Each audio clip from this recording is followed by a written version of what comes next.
Assalamualaikum warahmatullahi wabarakatuh. Waalaikumsalam warahmatullahi wabarakatuh. Alhamdulillahirabbil alamin.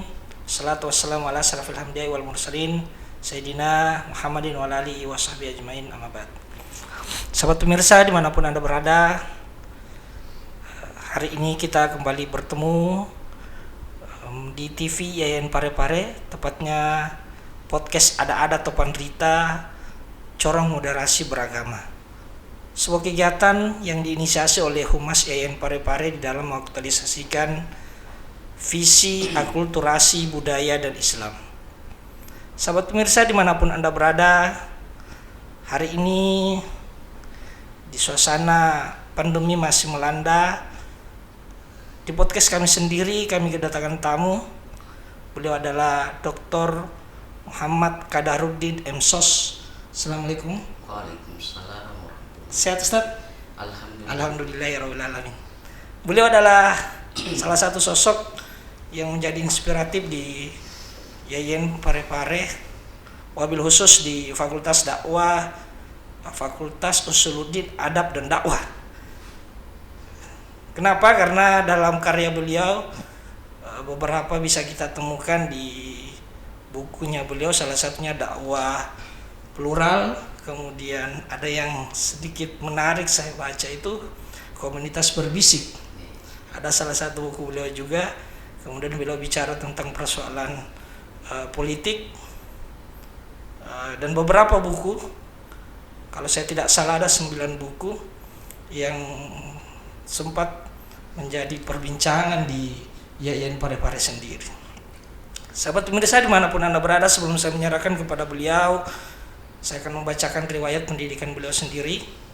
Di S1 beliau dia selesaikan di IAIN Alauddin Makassar, tepatnya di bimbingan penyuluhan Islam.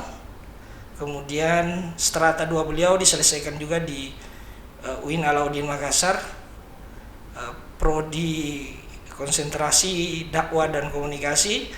Kemudian S3 beliau diselesaikan di Universitas Pajajaran Bandung dengan konsentrasi ilmu komunikasi.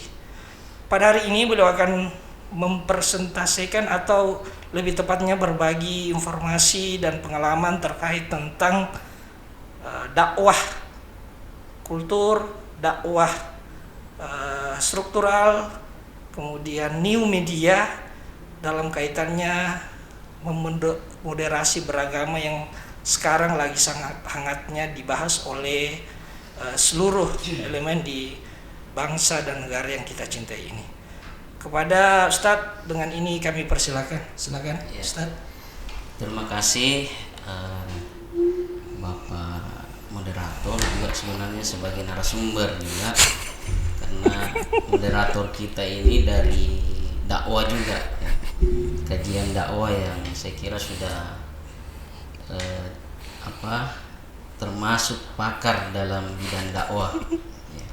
Saya diberikan materi terkait dengan dakwah struktur, dakwah kultur, dan dakwah media. Dakwah struktur ini biasa dipertentangkan dengan dakwah kultur, karena dakwah struktur dianggap sebagai satu jalan bagaimana agama mendominasi sebuah negara ya, bagaimana menciptakan pemimpin-pemimpin yang pemimpinnya itu hanya dari satu agama saja, yaitu agama Islam saja. Sementara dakwah kultur, di mana dakwah kultur ini tidak terlalu memperjuangkan nilai-nilai Islam. Dia lebih dominan dengan bagaimana budaya-budaya itu diwariskan kepada generasi-generasi selanjutnya. Biasanya di sini ada pertentangan antara Islam dan kultur, Islam dan budaya. Karena banyak budaya-budaya atau tradisi-tradisi yang kemudian tidak sesuai dengan nilai-nilai Islam. Kemudian dakwah new media ini terkait dengan bagaimana maraknya paham-paham radikalisme di media sosial atau media mainstream, maraknya hate speech atau perkataan kebencian, maraknya fitnah, ghibah dan hoax ya yang ada di media sosial. Saya sering menyampaikan kepada mahasiswa ketika saya mengajar, ya, ketika kita berdakwah di masjid, maka yang kita dakwai adalah orang-orang yang sudah sadar, gitu.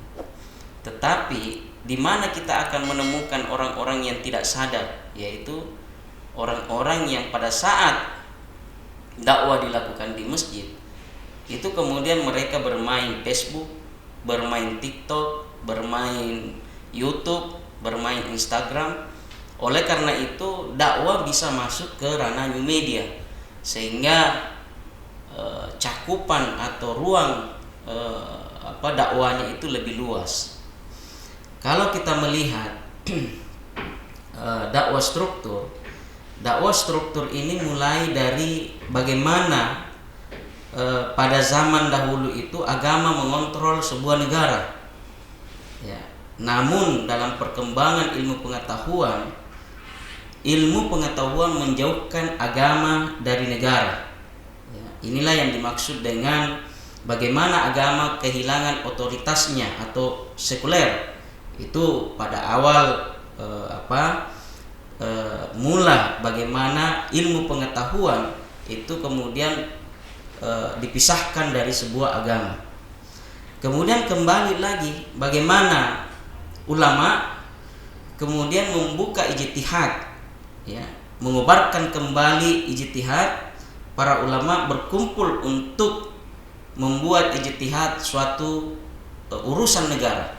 Maka disinilah kembali lagi bagaimana agama ini atau ulama-ulama ini memiliki peran sentral dalam negara, sehingga nilai-nilai dakwah ini bisa disebarkan melalui politik atau melalui kekuasaan. Kepemimpinan dakwah dianggap sebagai solusi sebuah negara. Ya. Para penguasa menjadikan agama dan ulama sebagai pengambil kebijakan. Ya.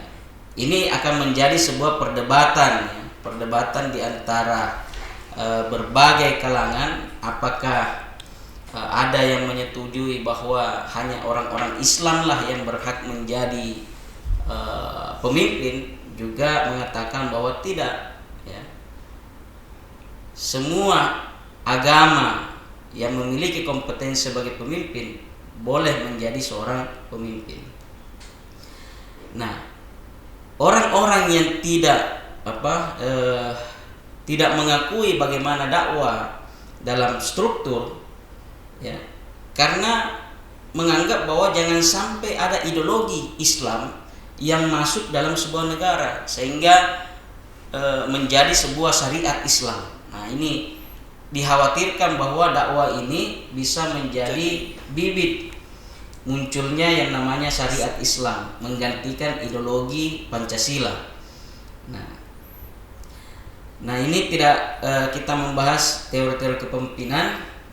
Kemudian kita masuk ke dakwah kultur, ya. Ini saya persingkat saja, sebentar ada sesi tanya jawab. Dakwah kultur dianggap sebagai dakwah yang tidak lengkap dan tidak sempurna karena tidak memperjuangkan Islam berdasarkan syariat Islam. Ya, istilahnya kalangan-kalangan Puritan, ya, menganggap bahwa orang-orang yang dakwah melalui kultur ini tidak murni Islam, gitu. Ya, tidak murni Islam. Ada yang mengadopsi nilai-nilai budaya dalam Islam sehingga Islamnya tidak murni lagi. Dakwah kultur yaitu menggunakan alat-alat sosial untuk membangun moral masyarakat melalui dakwah kultur. Jadi bedanya dakwah struktur dengan dakwah struktur itu menggunakan kekuasaan dalam berdakwah. Sementara dakwah kultur yaitu menggunakan moral masyarakat, ya, atau menggunakan tokoh-tokoh masyarakat, budaya, adat istiadat. Kalau kita berbicara budaya ada 3 hal. Yang pertama bagaimana ide ya tentang budaya itu, yang kedua bagaimana wujud sebuah budaya, kemudian yang ketiga bagaimana material atau artefak daripada budaya itu. Nah, ketiga-tiganya ini harus bagaimana dijadikan sebagai alat untuk berdakwah. Ya. Kemudian yang terakhir, dakwah melalui new media. Ya, tadi saya sampaikan bahwa menjamurnya paham-paham radikalisme bukan hanya itu. Ya, media juga banyak media-media yang sekarang ini berbau pornografi, pornoaksi, mistik. Apalagi kalau kita masuk di TikTok, ya, di Instagram, di situ sepertinya orang bebas untuk mengekspresikan diri, ya. Betul. Nah, bebas. Apakah ini sudah istilahnya paham-paham liberalisme, ya, kebebasan itu bukan lagi paham moderat atau paham-paham bagaimana Islam ini diwujudkan dengan cara-cara persuasi. Saya kira itu sedikit penyampaian dari saya. Nanti kita sharing terkait dengan bagaimana dakwah struktur, dakwah kultur, dan dakwah media ini menjadi sebuah solusi dalam menerapkan moderasi beragama di tengah-tengah masyarakat. Saya kira demikian, Pak Apida. Saya kembalikan kepada Bapak moderator. Baik, terima kasih. Kami aturkan untuk Ustadz dalam pengantar membawa kita untuk kemudian kembali bernostalgia sejarah dakwah terkhusus di negara dan bangsa yang kita cintai ini, terkait tentang dakwah struktur, dakwah kultur, hingga pada bicara new media. Saya kembali teringat, Ustadz, kalau dulu ada buku fenomenal namanya yang dikutip atau dibuat oleh Clifford Geertz, yang berbicara tentang orang Jawa yang dia membagi antara orang priai, pribumi dengan abangan, yang kalau dalam kasta itu erat kaitannya dengan topologi yang Ustadz tadi antar terkait tentang struktur dan kultur. Kalau kita menyeberang sendiri, misalnya kalau di Sulawesi Selatan, kita akan melihat budaya yang sangat kental dengan kasta Topuang, ada dengan orang biasa pada saat itu. Nah, pertanyaannya kemudian, Ustadz, yang muncul bahwa secara apa sih sebenarnya mengawali khususnya di Indonesia sendiri ketika orang bicara struktur dan kultur itu, sampai-sampai kan banyak istilah hari ini kalau di era sekarang itu ada orang bilang saya tidak usah jadi pengurus di struktural, biar saya di kultur saja katanya. Hampir itu hidup di setiap elemen, baik itu organisasi maupun lembaga. Bahasa itu kadang menjebak atau memang bagaimana itu hidup dan tumbuh dengan sendirinya di Indonesia. Mungkin itu, Ustaz. Ya, ini menarik sekali kajian yang disampaikan oleh Pak Afida ini, yang memang dakwah kultur ini dianggap sebagai dakwah yang humanis. Kenapa humanis? Karena Indonesia itu adalah masyarakat yang multikultur, masyarakat yang beragam, masyarakat yang memiliki berbagai agama, budaya, ya, ras, etnik. Seperti kalau kita perkecil dalam skala budaya saja, yang tadi disampaikan oleh Clifford Geertz, itu ada priai, ada abangan, ada santri. Ini merupakan struktur, ya, struktur tingkatan-tingkatan melihat bagaimana perilaku dalam beragama. Berlaku dalam beragama. Nah, kalau kita lihat dari sini bahwa bagaimana bagaimana sebuah interaksi antara satu struktur atau satu strata sosial, baik yang tertinggi sampai yang paling rendah, itu harus harmoni. Itu harus harmoni antar satu dengan yang lainnya. Dakwah kultur ini merupakan sebenarnya persoalan pada saat sekarang ini, ya. Terkadang orang prejudice atau stereotype gitu. Ya, kecurigaan terhadap satu kelompok dengan kelompok yang lain, satu agama dengan agama yang lain,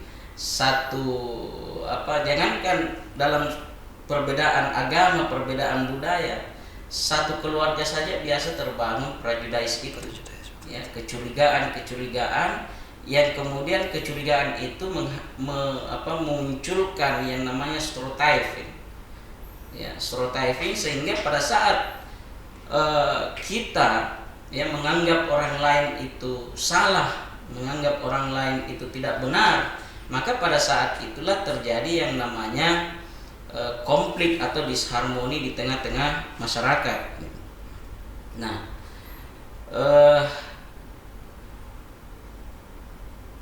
Nah, itulah yang kemudian menghambat yang namanya integrasi, ya, integrasi, toleransi antar manusia, ya. Ya, saya kira itu Pak tidak terkait dengan bagaimana dakwah kultur itu dan struktur, ya. Baik. Di kultur dan struktur kita sudah sangat jelas melihat gambaran yang dipaparkan oleh Ustadz tadi terkait tentang bagaimana peranan itu dan berkembang di Indonesia sendiri. Nah, sekarang kalau kita mau hubungkan ini, Ustadz, di neomedianya sendiri. Kalau tadi kita sudah bicara bahwa bahasa yang diungkapkan Ustadz tadi itu terkait tentang kalau bicara struktur itu adalah kekuasaan atau politik yang kemudian menjadi pengaruh di dalam mempengaruhi sebuah kelompok atau bahkan negara. Nah, sedangkan kalau bicara kultur itu adalah bicara tentang budaya yang kemudian mempengaruhi moralitas budaya ataupun masyarakatnya. Nah, kalau sekarang kalau kita lihat sendiri ini, Ustaz, banyak kasus-kasus terkhusus di tengah-tengah masyarakat. Orang kadang selalu berpikir bahwa hari ini, khususnya kalau kita kaitkan tentang media, apakah kemudian dakwah itu tidak ada penyatuan atau memang harus dipisahkan secara kuat antara struktur dan kultur itu?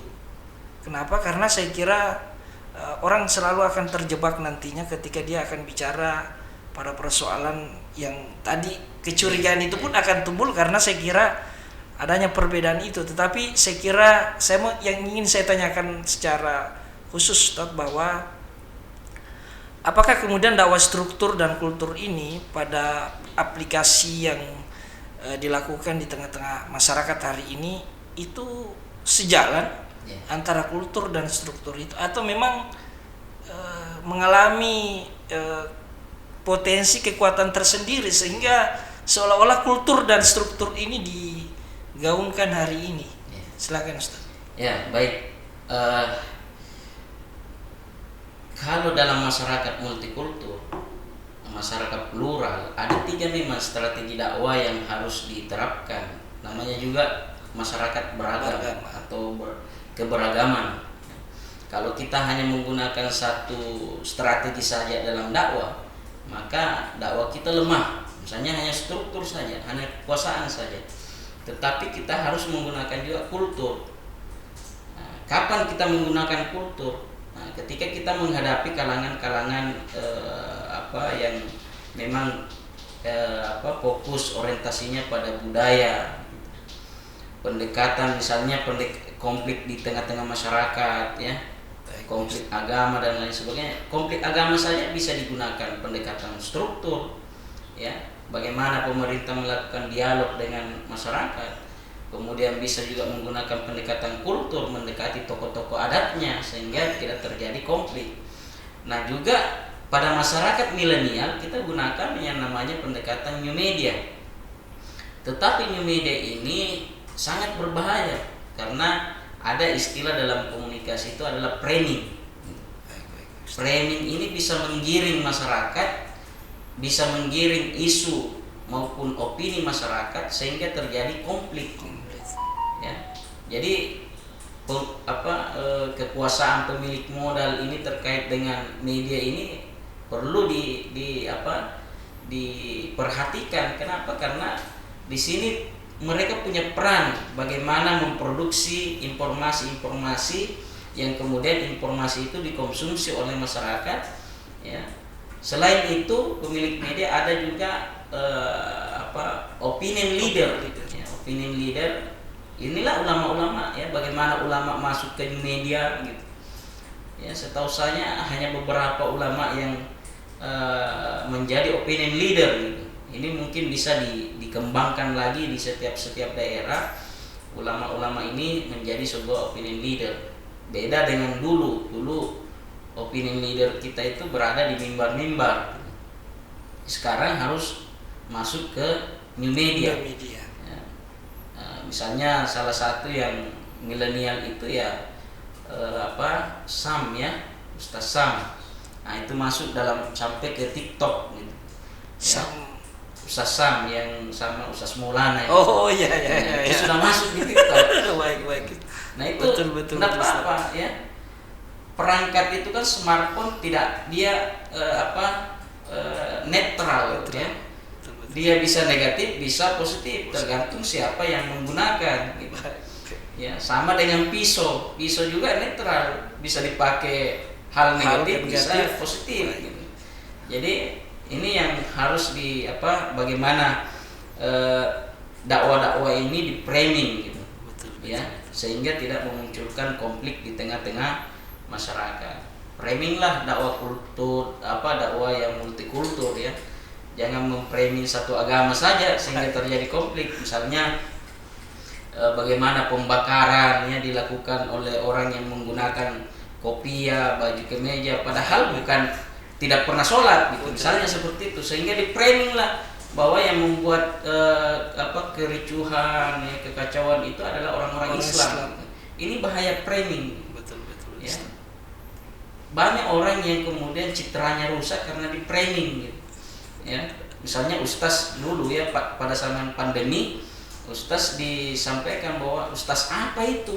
Disuruh kita tidak ke masjid, disuruh kita jaga jarak di dalam sholat. Ini Ustaz apa ini? Ya, sehingga pada saat inilah framingnya Ustaz apa seperti ini. Nah, sehingga reputasi Ustaz pada saat ini sudah mulai menurun gitu. Kalau dulu Ustaz dicium tangannya, ya sudah berdakwah dibawakan hasil kebun, hasil ini ya ke rumahnya. Kalau empang dibawakan ikan, tidak berhenti ikan di kulkasnya Ustaz. Sekarang tidak, pulang dikata-katai gitu misalnya seperti itu. Jadi ini perlu memang kita bagaimana kondisi seperti ini agak menggunakan tiga cara itu tadi sehingga dakwah itu bisa berjalan dengan baik. Saya kira itu.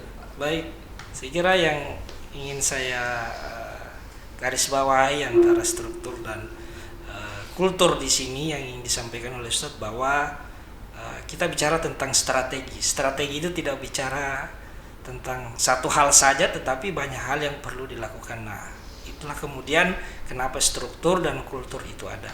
Nah, sedangkan di media tadi diantar oleh Ustadz itu terkait tentang kita tidak boleh menolak perkembangan zaman hari ini. Sehingga mari kita lihat banyak ustadz yang kemudian masuk di media sekarang, meskipun di sisi lain kita tidak bisa menghindari juga bahwa ada hal yang tidak bisa kita hindari, ada plus minusnya ya Ustadz ya. Ya, termasuk tadi dicontohkan bagaimana framing itu tumbuh dan berkembang di hari ini. Nah, kalau seperti itu Ustadz, saya kira ada trik dong kalau begitu Ustadz. Bagaimana kita bisa membedakan bahwa gambaran terkait tentang Ustadz hari ini, karena kan Kalau tadi gambaran Ustadz nih, kayak tadi dulu berbicara tentang Ustadz itu kita sangat menghormati, menyegani. Saya kira ini terkait tentang budaya juga Ustadz, dan itu tumbuh masih hari ini. Meskipun memang mungkin beberapa framing media itu hari ini ya ada cerita jelek karena persoalan pandemi. Nah, pertanyaan kami kemudian, bagaimana strategi untuk melihat khususnya di neomedia, dakwah neomedia ini kan kayak contoh tadi pisau itu juga, kalau tidak baik untuk menggunakannya, saya kira hasilnya juga akan bernilai negatif buat kita. Silakan Ustaz. Ya, ini makin dalam saja. Ya, bisa semua 3 SKS ya. Jadi ada 3 solusi dalam menghadapi new media. Yang pertama adalah strategi isolatif. Ya. Strategi isolatif ini betul-betul kita meninggalkan new media, tidak berinteraksi dengan new media. Tapi kalau di zaman sekarang susah, berat.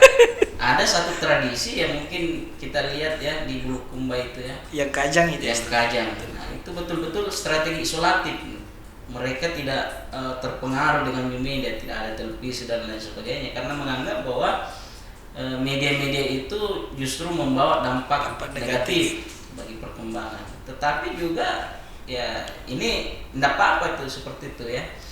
Nah, kemudian yang kedua selektif, strategi selektif. Selektif itu memilih. Ini artinya bagaimana kita menseleksi berita-berita atau informasi yang masuk di media itu. Ya. Kita mengkonsumsi ya yang positif ya, yang negatif kita tinggalkan ya. Makanya tergantung penggunanya ya. Ini yang dimaksud dengan sharing before sharing gitu. Kemudian yang terakhir adalah strategi spiritualisasi new media ya, spiritualisasi new media ya, bagaimana kita mengislamisasi teknologi. Nah, ini berat sekali ya, bagaimana kita mengislamisasi teknologi. Sebenarnya yang paling efektif adalah yang kedua, selektif. Ya, selektif. Spiritualisasi teknologi ini bisa perannya pemerintah gitu. Bagaimana konten-konten negatif kemudian dihilangkan gitu, mendeteksi konten kreatif konten negatif. Kemudian peran akademik juga perguruan tinggi adalah bagaimana memproduksi konten-konten yang positif gitu. Ya, bukan hanya dunia akademik perguruan tinggi, mungkin orang-orang masyarakat secara umum, bagaimana kita memproduksi konten-konten yang sifatnya positif sehingga terjadi spiritualisasi teknologi. Ini istilah-istilah mengislamkan teknologi itu. Saya kira itu ada 3 solusinya. Terima kasih Ustaz. Saya kira yang sangat menarik tadi di akhir kata spiritualisasi teknologi. Ternyata betul indahnya ilmu pengetahuan itu Ustaz ya. Sampai-sampai kita tidak bisa terjebak pada wilayah bahwa IT saja bisa kita jadikan spiritual. Ya, berarti saya bisa menyimpulkan Ustaz, ini sependek pemahaman saya mungkin kalau itu, bahwa memang setiap manusia harus dan sangat membutuhkan yang namanya spiritualitas, bukan hanya intelektualitas saja kalau gitu ya Ustaz di era hari ini, karena bisa saja kita terjebak. Baik Ustaz, saya kira untuk hari ini kita masih ingin sangat berlama-lama, tapi saya kira sekali lagi hal yang menarik di dunia ini termasuk ketika Islam dan agama itu tumbuh dan berkembang di hari ini penuh dengan misterius, sehingga orang-orang bertanya. Saya pernah bertanya sama Yai saya Ustaz, waktu saya di pesantren itu saya tanya, kenapa agama ini tidak diperjelas? Katanya kalau jelas tidak akan ada pencarian. Semoga hari ini apa yang disampaikan dengan niat dan tujuan daripada podcast ini sendiri, berbagi informasi, dan paling utama adalah kemudian menjadi corong untuk menggaungkan program daripada Kementerian Agama itu sendiri Ustaz. Terakhir Ustaz, saya kira ada kesimpulan kita utamanya 3 3 kata yang jadi pamungkas struktural, kultural dan neomedia hari ini yang dikaitkan tentang dakwah dan membumikan moderasi beragama sebagai statement terakhir dan kesimpulan buat kami-kami yang mendengarkan materi hari ini. Silakan Ustaz. Ya, terima kasih Pak Bidang. Ada yang terakhir mungkin ingin saya sampaikan bahwa dalam berdakwah kita tidak boleh mengklaim bahwa kitalah yang paling benar, cara kitalah yang paling benar, tetapi bagaimana memahami bahwa pada agama mereka ada kebenaran, menganggap dirinya benar, dan pada agama kita ada kebenaran, tetapi bukan mengklaim bahwa agama kita lah yang paling benar. Jadi itu yang harus dipahami, bahwa kebenaran itu bukan hanya subjektivitas, tetapi kebenaran itu sifatnya objektivitas. Saya kira itu Pak. Terima kasih sekali lagi kami sampaikan kepada Ustadz dalam hal ini Dr. Muhammad Qadarudin M.Sos yang ingin menyempatkan waktu dan berbagi di podcast kami. Saya kira itu menjadi statement terakhir beliau dan menjadi doa buat kita hari ini di dalam kegiatan Ada-Ada Topan Rita. Sekali lagi terima kasih Ustadz. Akhir kata dari kami, sebuah guru ditanya kepada muridnya pada saat itu terkait tentang bagaimana bangsa dan negara ke depan, dijawab bahwa harus ada cinta, katanya Ustaz. Cinta itu bukan hanya bicara tentang biologis, tetapi ada hal yang harus diperjuangkan. Apa itu? Adalah sesuatu yang kita anggap benar, yang pada dasarnya di akhir kata tadi Ustaz dikatakan bahwa kebenaran itu bukan hanya subjektivitas, tetapi objektivitas juga mempengaruhinya. Akhir dari kata dari kami pamit undur diri dari TV YN Parepare dengan slogan Malabi Warkadana Makiadam Pena. Wallahu muwaffiq ila aqwamit thariq. Assalamualaikum warahmatullahi wabarakatuh. Waalaikumsalam warahmatullahi wabarakatuh.